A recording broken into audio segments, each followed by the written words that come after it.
March 15, 2019. Kanchanaburi Province, Thailand. Frank Morrison had coordinated stunts for 3 decades. He'd made Tom Cruise look bulletproof and Stallone seem immortal. That's exactly why the 2 Thai locals thought 58-year-old Frank would be an easy payday. Cayman and Niran dragged him into the jungle at gunpoint. They zip-tied his wrists behind a mahogany tree. Demanded 2 million baht from the film studio. What happened in the next 40 minutes became legend among every crew that worked Southeast Asia.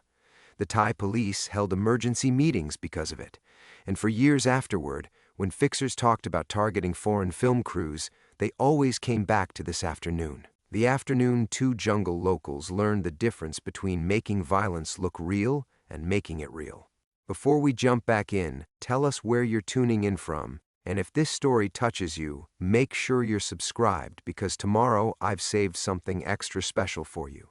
The zip ties cut into Frank's wrists as Cayman pressed the barrel of his rusted Glock against Frank's temple. The metal was hot from the humid air, slick with condensation that mixed with Frank's sweat.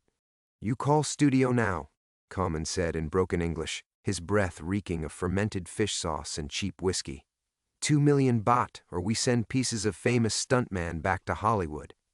Frank tested the ties, standard police-issue plastic restraints, probably stolen. His captors had done their homework on that detail at least. Through the canopy above, he could hear the distant rumble of the film crew's generators, maybe half a mile north. They'd dragged him far enough that his absence wouldn't be noticed until the evening meal count. Niran, the younger of the 2, paced nervously behind a cluster of bamboo. He kept checking his phone for signal bars that wouldn't come this deep in the jungle. The kid was maybe 25, all sharp angles and twitchy energy. This was probably his first kidnapping. Cayman, pushing 40 with the scarred hands of someone who'd gutted fish since childhood, had the steady calm of experience. "Studio has insurance," Frank said, keeping his voice level. "But they'll need proof of life. Video call, not just voice." Cayman's eyes narrowed. "You think we stupid? We know Hollywood money. We see crews come through Kanchanaburi for 10 years, always throwing cash around like tissue paper." Frank had noticed them both on set yesterday. Cayman selling grilled fish to the catering truck, Niran running errands for the location manager, standard jungle film production, hiring locals to keep the community happy. What he hadn't noticed was them studying his routines, tracking when he took his solo walks to scout the next day's explosion sites. Professional mistake. In Manila 15 years ago, he'd made the same error, assuming he was just another tourist instead of a target. The kidnappers who took Sarah had watched his family for weeks, learning his daughter's schedule, identifying the 30-second window when she walked alone from her international school to the coffee shop where she met her friends. The memory hit like a physical blow. Sarah's laugh echoing through their hotel suite the night before. Her excitement about the street markets and the jeepneys painted like carnival rides. The way she'd hugged him goodbye that morning, her 17-year-old arms surprisingly strong around his neck. "Dad, you worry too much. It's just shopping with friends. I'll be back before dinner." Except she wasn't. And Frank never heard her laugh again. "Phone working yet?" Cayman snapped at Niran. "Still no signal. We need to move closer to the road." "No, too risky. Road has traffic, witnesses." Cayman turned back to Frank. "Your people will pay. Americans always pay rather than lose face on international news." Frank forced himself to focus on immediate tactical concerns rather than 15-year-old ghosts. The tree they'd chosen was smart, thick enough that he couldn't slide the restraints around it, positioned so his back was to the thickest jungle where rescue would be most difficult. But Cayman had made 2 critical errors. First, he'd tied Frank's hands behind the tree instead of to his front, assuming it would make escape impossible. What it actually did was give Frank's fingers access to the tree's bark and root system. Second, both kidnappers were staying in front of him, maintaining eye contact to assert dominance. Standard intimidation technique, but it meant they couldn't see what his hands were doing. Frank's fingers found what he was looking for, a sharp edge where old machete cuts had scarred the mahogany trunk. Some previous film crew had probably marked it for a helicopter landing zone or explosion blast radius.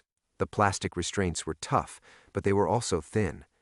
and Frank had spent 3 decades learning exactly how much pressure different materials could withstand before they failed catastrophically.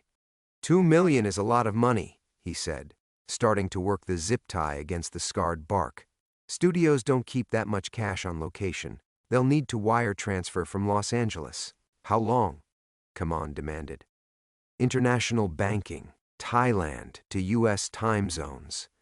Frank calculated while sawing steadily at his restraints. 8 hours minimum.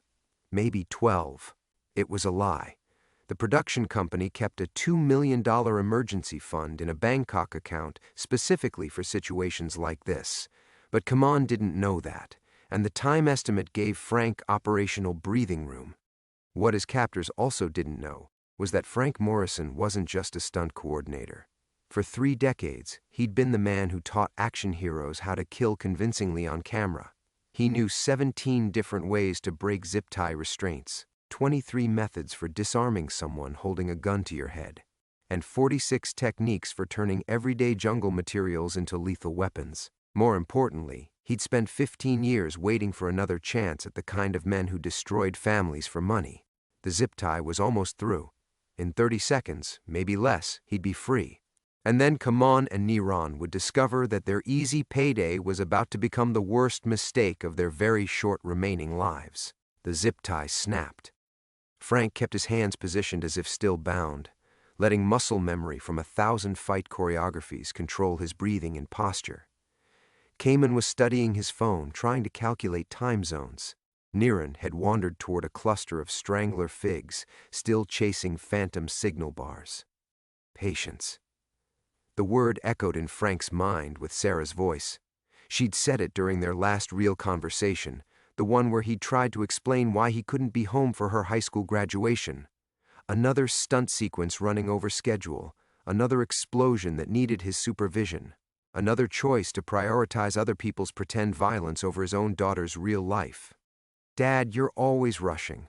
Mom says you move through the world like everything's an emergency." Sarah had been lying on her stomach across his hotel bed in Manila, coloring her toenails electric blue while he paced and checked his watch. "Just be patient with yourself sometimes. You don't have to fix everything immediately." 17 years old and already wiser than her old man. Frank had kissed the top of her head and promised they'd take a real vacation when he finished the film.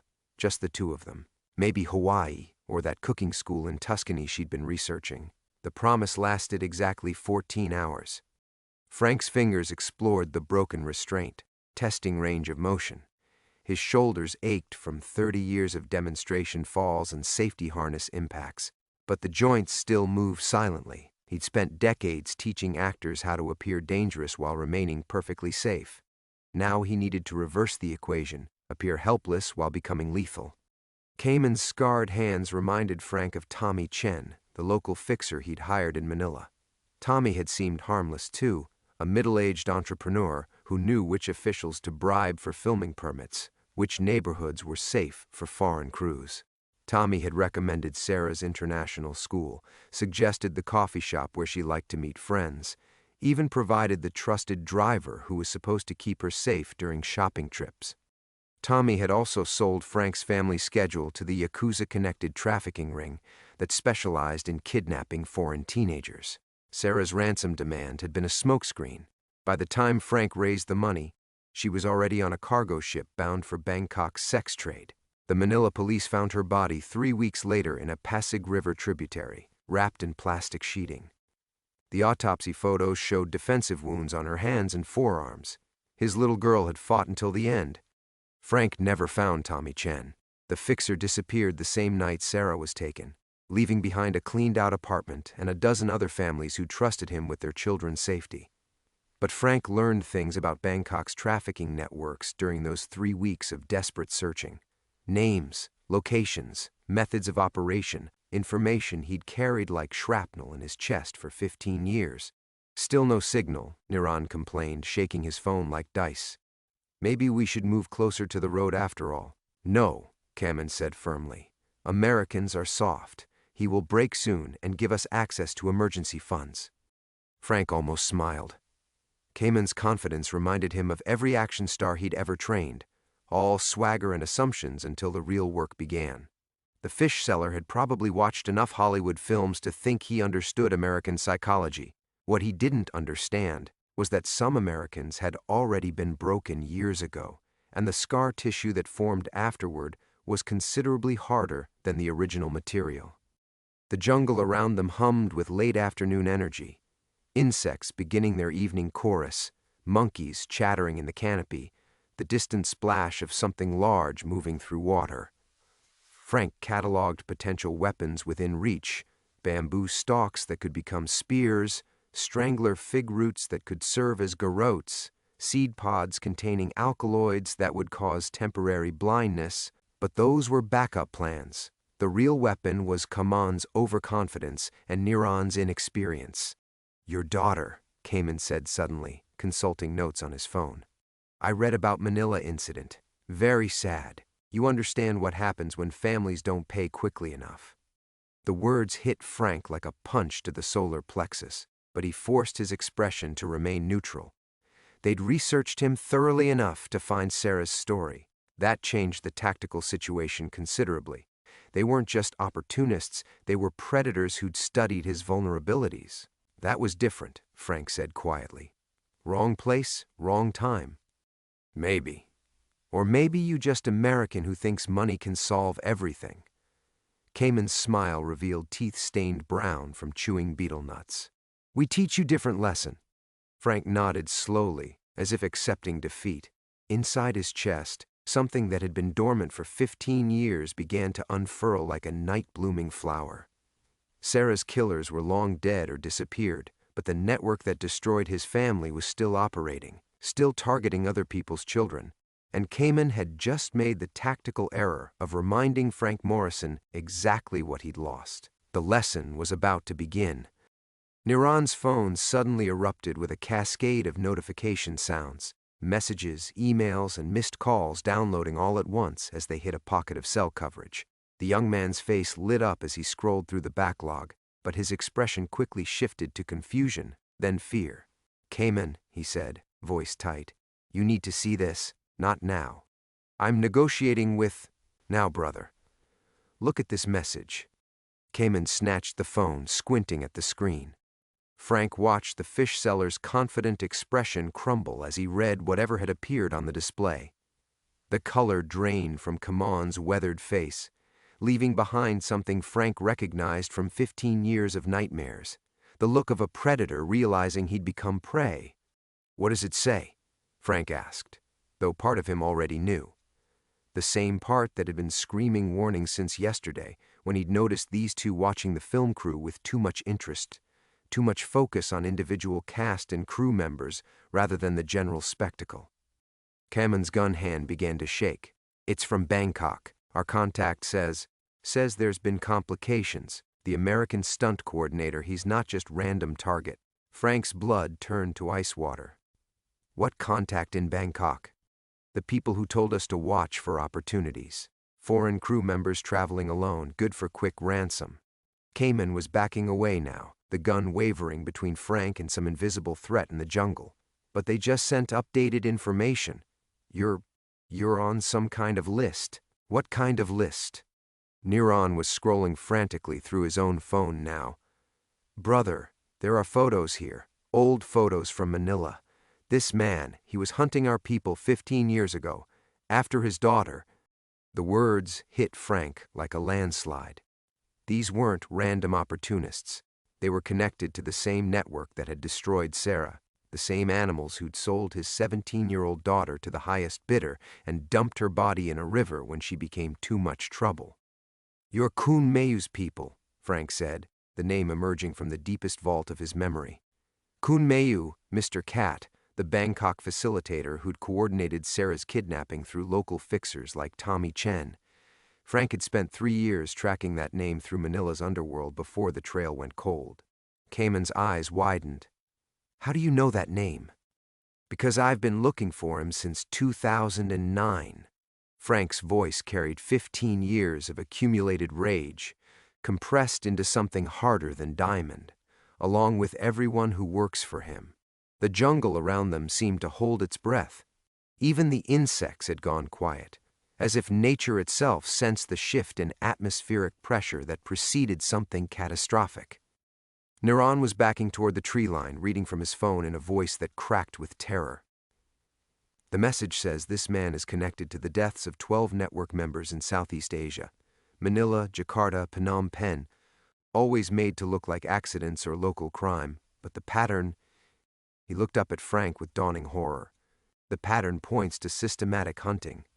Frank thought of the years after Sarah's murder, when grief had transformed into something colder and more focused. The private investigators he'd hired, the ex-CIA contractors who taught him how to move through foreign countries without leaving digital footprints, the months spent in Bangkok's slums, learning the language and customs and methods of men who trafficked in human misery. The 12 deaths Niran mentioned had indeed been Frank's work, though proving it would require evidence that no longer existed. 12 pieces of human garbage who'd traded in children's lives, eliminated with the same methodical precision Frank brought to choreographing action sequences. Each death designed to look random while sending a message to the survivors someone was coming for them. "Your contact in Bangkok," Frank said, rising slowly from the base of the tree. "Tell him Frank Morrison sends his regards." Kaman raised the gun with both hands, but his arms were shaking so violently the barrel described random circles in the air. "Stay back! We just wanted money. This was supposed to be simple." It was never going to be simple. Frank took a step forward, and somehow the movement seemed to blur the space between them. 30 years of stunt work had taught him how to use momentum and angles to create the illusion of superhuman speed. The moment you connected with Kun Mayu's network, you signed your death warrants. Niran dropped his phone and ran. Frank let him go, for now. The young man wouldn't make it far in jungle he didn't know, carrying terror that would make him loud and careless. Better to finish this conversation with Kaman first. "My daughter was 17, Frank said, advancing another step. "She wanted to be a marine biologist, save the coral reefs, change the world." Kaman pulled the trigger. The gun clicked empty. Frank smiled, and it was the most terrifying expression Kaman had ever seen. "Wrong ammunition for humid climate storage," Frank said conversationally. Firing pin strikes corroded primers. "I've been waiting for you to figure that out." The lesson was beginning. The click of the firing pin against dead primers echoed in the sudden jungle silence like a death knell. He pulled the trigger again, then again, each hollow sound driving him deeper into panic. "This is mistake," he whispered, backing against a massive strangler fig. "We just need money. We don't know about your daughter, about Manila. Niran and me, we sell fish and run errands. We're not killers." Frank stopped advancing, tilting his head with predatory curiosity. "But you work for killers. You take their money. You follow their instructions." His voice carried the patient tone of a teacher explaining basic concepts to a slow student. "That makes you part of the machine." "No. We just get messages sometimes. Text with photos of tourists, crew members. Someone offers cash for simple kidnapping. We take it." Kaman's words tumbled over each other in desperate justification. "Nobody tells us about trafficking, about children. Just quick ransom for rich Americans."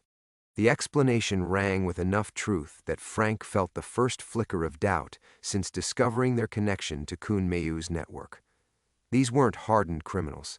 They were bottom feeders who'd stumbled into something beyond their comprehension. Local muscle hired through layers of intermediaries, kept ignorant of the larger operation's scope, which made them simultaneously less guilty and more dangerous. Desperate amateurs made unpredictable decisions. Frank's phone buzzed in his pocket. The production company's emergency satellite unit finally connecting to civilization. The sound made Kaman flinch and raise the empty gun again, as if cellular service might somehow reload the corroded ammunition. "That'll be my people," Frank said, making no move toward the phone. "When I don't report back from my location scout, they'll send the Thai military to search these coordinates. Helicopter gunships, special forces, the full Hollywood panic response." Another lie, but a credible one. Kaman's eyes darted skyward as if expecting attack helicopters to materialize from the canopy. The truth was that Frank routinely disappeared for hours during location preparation, and the crew wouldn't worry until evening. but fear made people accept possibilities they'd normally question. "We let you go," Cayman said suddenly. "Right now. We disappear.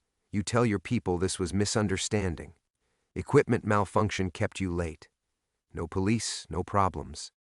Frank almost admired the desperate logic. Cut losses, escape while possible, hope 15 years of careful anonymity would protect them from future consequences.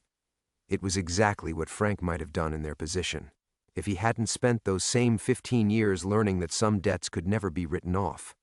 "Can't do that," Frank said, resuming his slow advance. "You've seen too much, learned too much. The moment you contact Bangkok to report this failure, you'll tell them everything. My location, my methods, my connections to the old Manila investigation. We promise." "Promises are how this started." Frank's voice hardened. "Tommy Chen promised to keep Sarah safe. Kun Mayu promised she'd be returned unharmed if I paid the ransom. The Bangkok police promised they'd find her killers." He stopped just outside Kamon's reach. Every promise was a lie designed to buy time and maintain control. Cayman's back pressed against the strangler fig's trunk, bark scraping through his thin shirt. The massive tree's aerial roots created a natural cage around him, limiting escape routes. Frank wondered if the fish seller understood how perfectly he'd positioned himself for what came next. "Your daughter," Cayman whispered. "What happened to men who took her?" The question hung in the humid air like incense. Frank could smell Kamon's fear now, sharp and acrid, cutting through the jungle's organic perfume of decay and growth. It reminded him of his own scent during those first weeks in Manila, when hope still existed that money and desperation could bring Sarah home. "Some of them died badly," Frank said quietly. "Others died quickly. A few are still out there, running operations like the one that sent you those text messages." He smiled, and something in that expression made Kamon whimper. "But the list gets shorter every year." The satellite phone buzzed again, more insistently. Frank could hear Niran crashing through the underbrush somewhere to the east, putting distance between himself and whatever was about to happen here. Smart boy. Probably the only reason he'd live to see sunset. "Please," Kamon breathed. "I have family too. Wife, 2 daughters. They need..." "Daughters?" Frank's advance stopped completely. "How old?" 12 and 14. Good girls, honor students. They don't know about this work, about the messages from Bangkok." Frank studied Kamon's face, searching for deception. The desperation seemed genuine, the family details too specific to be improvised. 2 daughters, the same age as Sarah had been when Frank first started bringing her on film locations. Young enough to believe their father was simply a fisherman trying to make extra money for their education. For a moment, something almost like mercy flickered in Frank's chest. Then he remembered Sarah's defensive wounds, the way her killers had discarded her when she became inconvenient, the 12 other families whose children had disappeared into Kun Mayo's network, while Frank hunted their peripheral operatives. "Your daughters," Frank said finally, "will learn to be very careful about the men they trust." He moved forward, and the lesson resumed. The strangler fig's roots provided excellent natural restraints. Frank had learned about pressure points during his years training actors for fight scenes, but Manila's underworld had taught him the difference between theatrical submission holds and techniques designed to extract information quickly. Cayman's struggles weakened after 30 seconds of properly applied leverage to his carotid artery. Not unconsciousness, Frank needed him alert, just enough oxygen deprivation to eliminate resistance and focus the mind on survival priorities. "The text messages," Frank said, easing the pressure slightly. "How long have you been receiving them?" 2 years, Cayman gasped. "Maybe 3. Started small. Watch certain hotels, report when foreigners travel alone." Frank's satellite phone buzzed again. This time he answered, keeping his voice level despite Cayman's whimpering. "Morrison here." "Tank. Thank Christ." The voice belonged to Jim Bradley, the film's director. "We've got problems back at base camp. Thai authorities are asking questions about our permits, and half the crew is freaking out about working in unmarked territory." "Routine bureaucracy," Frank replied, applying subtle pressure that made Cayman's eyes bulge. "I'm securing the location now. Be back before sunset." "Copy that. But Tank? Maybe consider wrapping this one early. The locals seem spooked about something. The line went dead. Frank pocketed the phone and studied Kamon's terrified face. Spooked about what? Don't know what you mean. Frank's thumb found the nerve cluster below Kamon's ear. The fish seller's entire left side went temporarily numb, demonstrating the kind of anatomical knowledge that came from decades of ensuring actors could fake paralysis convincingly. I've choreographed this exact scenario 47 times for different films, Frank said conversationally. Hero captures villain. Villain breaks under interrogation. Truth emerges in time for third-act resolution. But you know what those scripts never address? Kamon tried to shake his head and failed. They never explain what happens when the hero already knows the truth. When the interrogation isn't about gathering information, it's about confirming suspicions that have been eating at you for 15 years. Frank's phone displayed 17 missed calls from an unknown Bangkok number. As he watched, another call came through from the same contact. He showed the screen to Kamon, whose face somehow found new depths of terror. That's your handler, isn't it? Probably wondering why his carefully planned kidnapping went dark, whether their American target is really just another soft tourist or something considerably more dangerous. The calls stopped. Frank could practically visualize the discussion happening in whatever Bangkok office coordinated these operations, whether to cut losses and eliminate loose ends, or escalate the situation by sending more experienced personnel to investigate. They'll abandon you, Frank said, releasing Kamon's throat and stepping back. Standard operating procedure when field assets become compromised. No rescue, no extraction, no contact. You and Niran just became inconvenient problems requiring permanent solutions. Kamon rubbed his neck with shaking hands. But if we complete the job, there is no completing the job. Frank's voice carried 15 years of accumulated knowledge about how these networks functioned. The moment I connected your faces to Kunmei's operation, you became liabilities. Dead men who just haven't stopped breathing yet. The jungle around them had grown darker as afternoon shadows lengthened. In another hour, sunset would bring the kind of absolute darkness that city dwellers never experienced. The perfect cover for eliminating witnesses and disposing of bodies where they'd never be found. Your daughters, Frank continued, watching Kamon's expression carefully. What do you think happens to them when Bangkok's people decide you know too much? When your wife starts asking questions about why you never came home? The implication hit Kamon like a physical blow. Frank had seen it happen before. Peripheral operatives who believed they were insulated from their employer's methods, right up until those methods turned toward their own families. The networks that trafficked in human misery didn't make exceptions for employee loyalty. You're lying, Kamon whispered, but his voice carried no conviction. Frank pulled out his phone and showed Kamon a series of photos he'd collected during his years hunting the network. Images of abandoned houses in Manila's suburbs, former safe houses where local collaborators had lived before asking too many questions or demanding too much money. The houses were empty now, their former occupants vanished into the same machinery they'd once served. This was Tommy Chen's house, Frank said, indicating a modest bungalow with broken windows and overgrown landscaping. He had a family too. Wife, elderly mother, teenage son. After Sarah was killed, I spent 3 months learning everything about Tommy's life, his relationships, his vulnerabilities. Kamon was staring at the photos with the expression of a man watching his own future unfold. I never found them, Frank continued, but I know what happened. The same thing that happens to every local asset who becomes inconvenient. The network doesn't leave loose ends. Frank's phone buzzed with a new text message. He read it, smiled, and turned the screen toward Kamon. The message was brief but decisive. Clean up all traces, no survivors. The lesson was about to reach its conclusion. Kamon stared at the message, his face cycling through disbelief, horror, and finally a terrible understanding. That's from Bangkok? They're ordering our deaths? Your deaths, Frank corrected. I was never supposed to survive this either. He pocketed the phone and studied Kamon's expression with clinical interest. But here's what you haven't figured out yet. The real reason why Kunmei's network sent you after me specifically. The fish seller's eyes darted between Frank's face and the jungle around them, searching for escape routes that didn't exist. I don't understand. Think about it. 50 crew members working this location over the past month. Directors, producers, actors, worth millions. But the text message identified me specifically for kidnapping. Frank's voice carried the weight of a revelation 15 years in the making. Frank Morrison, Tank Morrison, the stunt coordinator whose daughter was killed in Manila. Something cold settled in Kamon's stomach.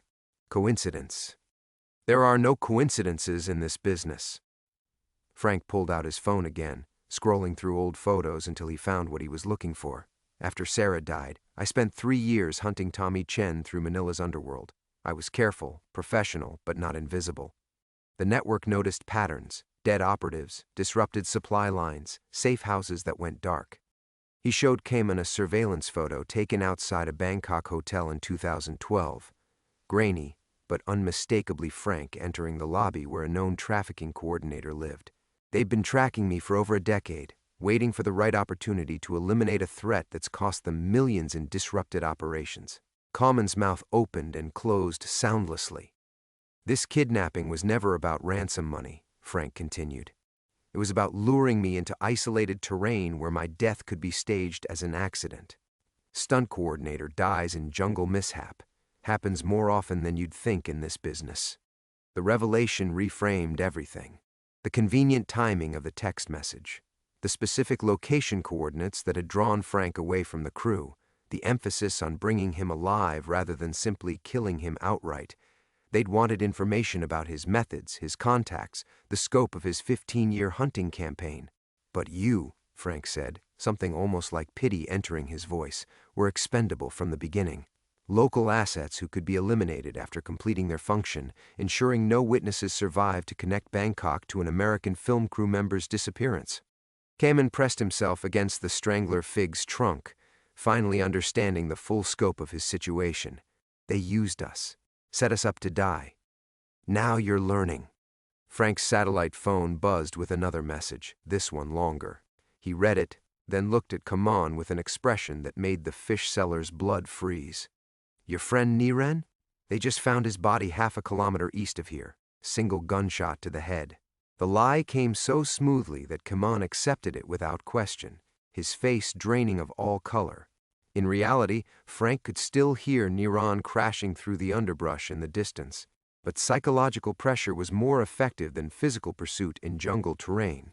Cleanup crew, Frank explained. They've been shadowing this operation from the beginning, waiting for the primary objective to be completed before eliminating loose ends. He tilted his head, listening to sounds that might or might not exist in the darkening forest. 3, maybe 4 professionals. Military training. They'll work their way back here within the hour. Cayman was hyperventilating now, his chest rising and falling in rapid, shallow breaths that wouldn't sustain consciousness much longer. Frank had seen this response before, the moment when amateur criminals realized they'd stumbled into professional territory far beyond their comprehension. Please, Kamon whispered. My daughters will become targets if you're found alive. Frank's voice carried brutal honesty. The network doesn't leave family members to ask inconvenient questions or seek revenge. Sarah taught me that lesson. The jungle around them had grown noticeably darker, afternoon shadows merging into early evening gloom. Frank could hear his satellite phone receiving multiple messages, probably increasingly frantic communications from the film crew wondering about his extended absence.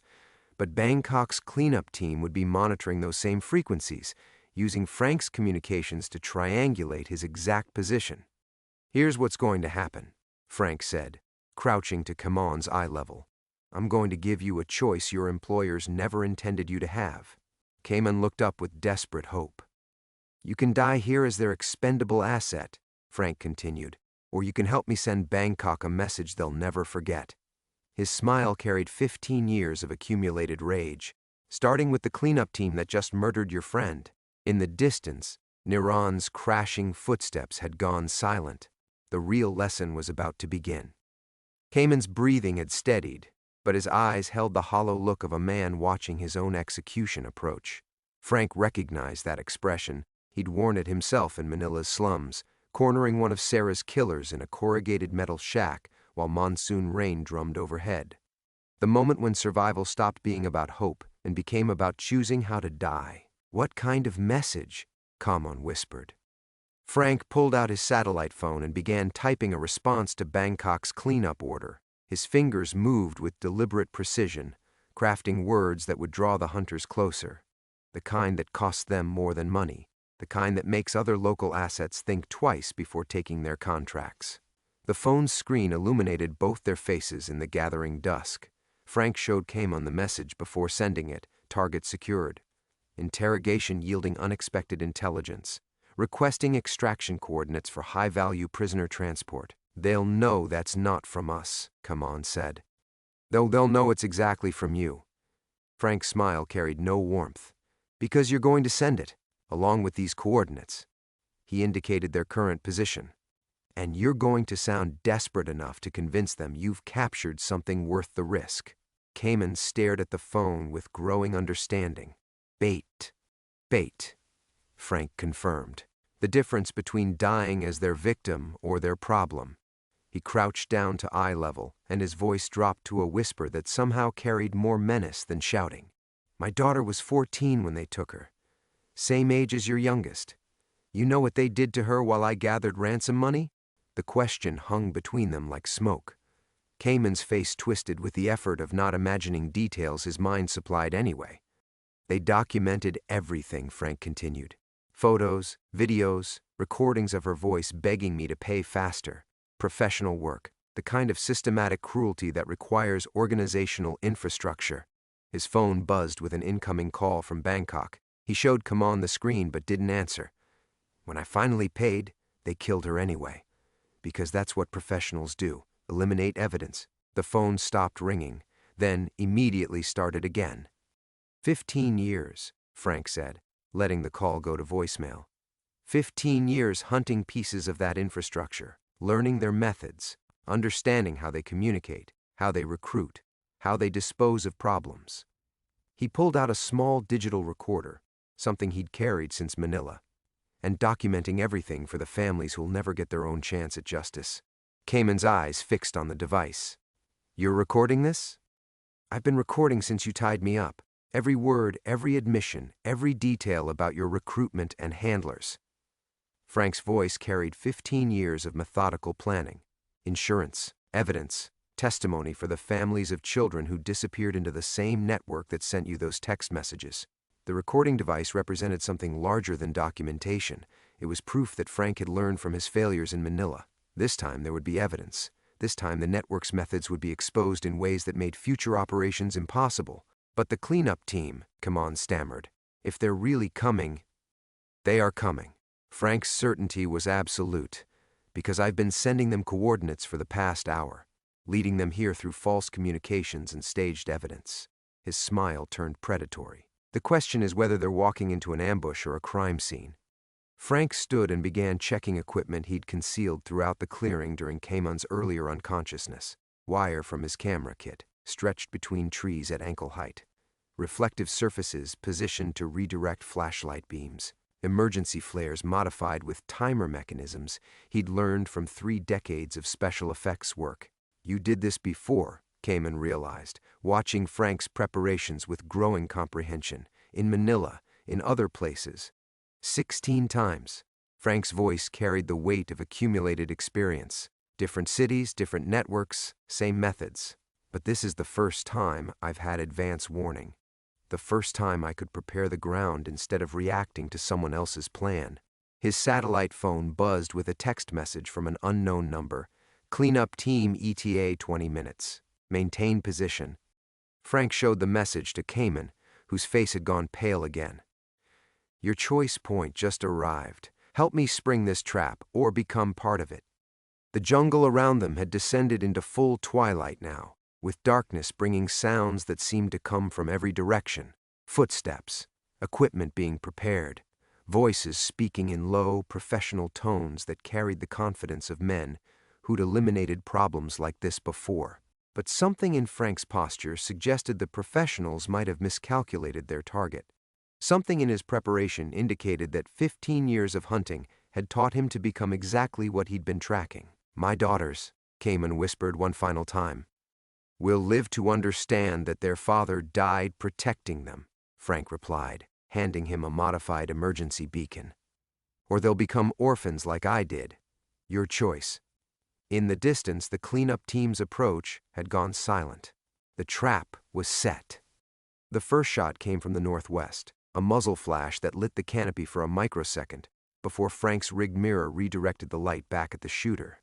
A professional's curse echoed through the darkness, followed by the sound of a body crashing through underbrush, exactly where Frank had strung his ankle wire.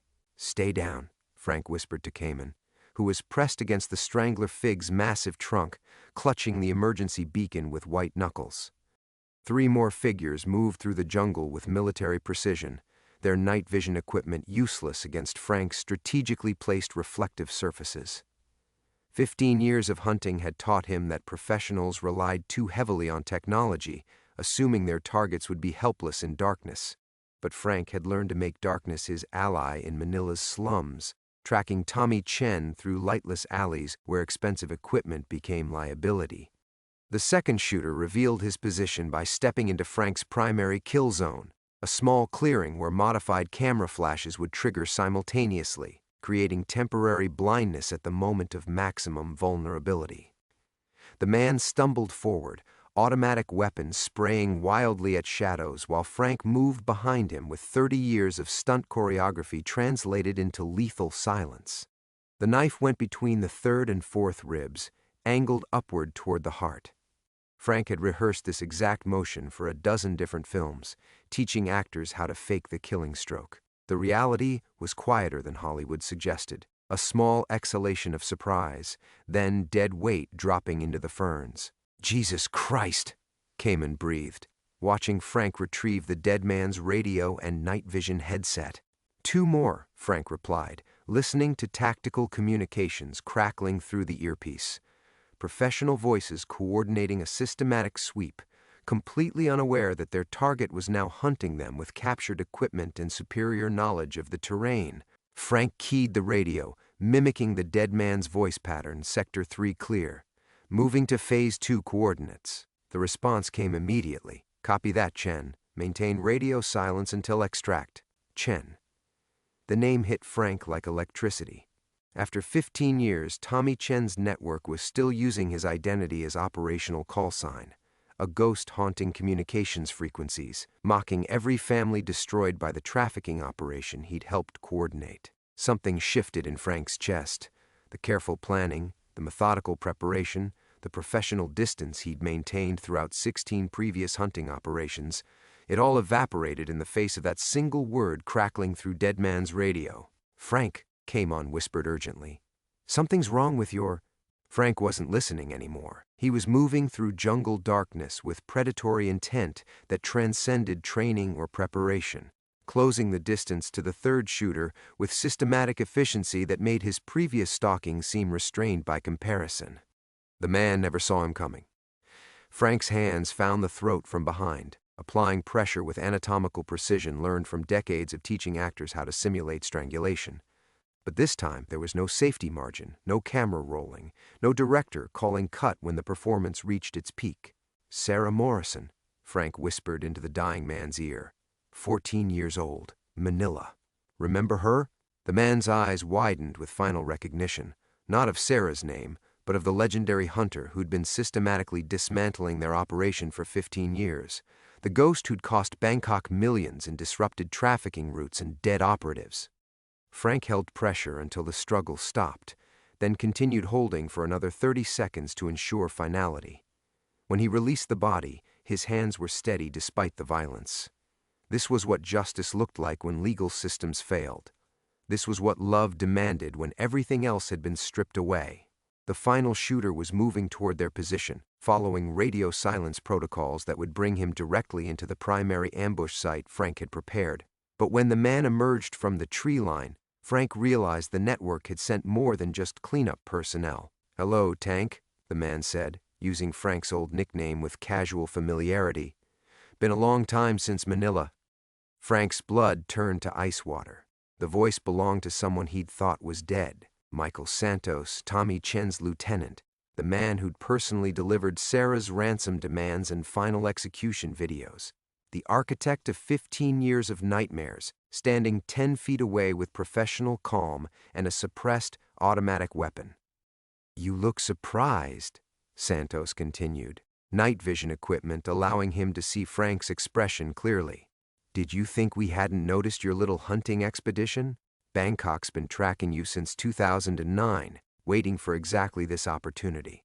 Behind the strangler fig, Kamen clutched the emergency beacon, understanding finally that he'd been drawn into something far beyond simple kidnapping and ransom. This was 15 years of accumulated hatred finally reaching its conclusion in Thai jungle darkness, with himself as unwitting witness to a reckoning that had consumed two men's lives. The past and present collapsed into a single moment of absolute truth. Frank stepped forward, empty hands steady at his sides. "Let's finish this." The silence between them stretched like a held breath. Santos kept his weapon trained on Frank's center mass, but something in the stuntman's posture, the absolute stillness, the way he held his hands loose at his sides, made the trafficker's finger hesitate on the trigger. "You killed my men," Santos said, night vision revealing the bodies scattered through Frank's killing ground. 15 years of hunting, and it comes down to this. Two old men settling scores in a jungle. "Not settling," Frank replied, his voice carrying the weight of accumulated grief. "Finishing." Santos laughed, a sound like breaking glass in the darkness. "You think you've won something here? We have 100 operations, 1,000 assets. Kill me and tomorrow someone else takes over Sarah's file. Her case becomes training material for new recruits." Frank's expression didn't change, but something shifted in the air between them, a quality of attention that made Santos take an involuntary step backward. "You kept her file?" "I kept everything. Photos, videos, audio recordings, professional documentation of what happens when someone interferes with network operations." Santos's smile turned predatory. "Want to know what she said at the end? When she realized Daddy wasn't coming?" The words hit Frank like physical blows, but he absorbed them without flinching. Behind the strangler fig, Kaman watched two men who'd been destroyed by the same darkness face each other across 15 years of accumulated damage. "She said she forgave you," Frank whispered. Santos's smile faltered. Those weren't words from any file, any documentation. They came from somewhere deeper, a father's desperate hope transformed into absolute conviction.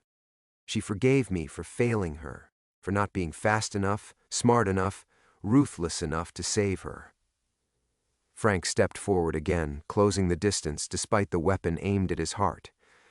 "But she never asked me to forgive you." The first shot went wide, Santos's aim disrupted by something he saw in Frank's eyes, not rage or hatred, but a kind of peaceful finality that made professional killing suddenly feel inadequate. Frank moved with fluid precision, 30 years of choreographing violence translated into brutal reality. The weapon went spinning into darkness. Santos crashed backward into a teak tree, Frank's hands finding his throat with surgical accuracy. But instead of the quick death he'd given the others, Frank held pressure just short of unconsciousness, keeping Santos aware, present for what came next. 16 operations, Frank said quietly, his voice barely audible above Santos's labored breathing. 16 pieces of your network eliminated. But you're not dying for them. You're dying because a 14-year-old girl deserves to rest. He applied final pressure with the same methodical care he'd brought to every stunt, every effect, every moment where someone's life depended on his professional skill. Santos's struggles faded into stillness. The monster who'd haunted 15 years of nightmares became just another body in Thai jungle darkness. Frank knelt beside the corpse for a long moment, feeling something vast and terrible finally settle into silence within his chest. The weight he'd carried since Manila, the crushing responsibility for Sarah's death, the endless hunger for justice that had consumed everything else, it was finished. Behind the strangler fig, Kamon emerged on trembling legs. "Is it over?"